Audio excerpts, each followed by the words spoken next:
বাংলাদেশে গুমের ঘটনায় ভারতের সম্পৃক্ততা খুঁজে পেয়েছে তদন্ত কমিশন। কমিশনের প্রতিবেদনে বলা হয়েছে, ভারতের গুমের ঘটনায় ভারতের সম্পৃক্ততা জনসম্মুখে আলোচিত একটি বিষয় হয়ে দাঁড়িয়েছে।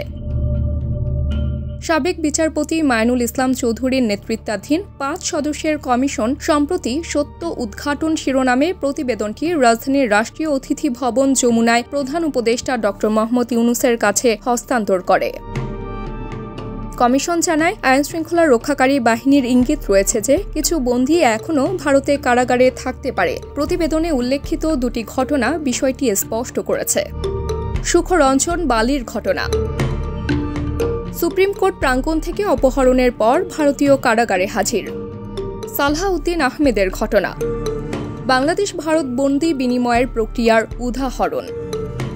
হুম্মাম কাদের চৌধুরীর বক্তব্য। তিনি দাবি করেন, কারাগারের বাইরে হিন্দি ভাষায় কথোপকথন শুনেছেন।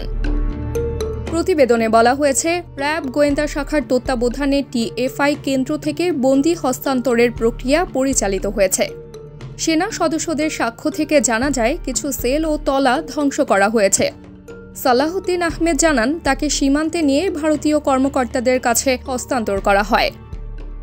২০১১ সালে তামাবিল সীমান্তে দুই পক্ষের বন্দী বিনিময়ের ঘটনা ঘটে। একটি ঘটনায় দুই বন্দীকে গ্রহণের পর হত্যা করা হয়, অন্য ঘটনায় একজন বন্দীকে জীবিত অবস্থায় গ্রহণ করা হয়।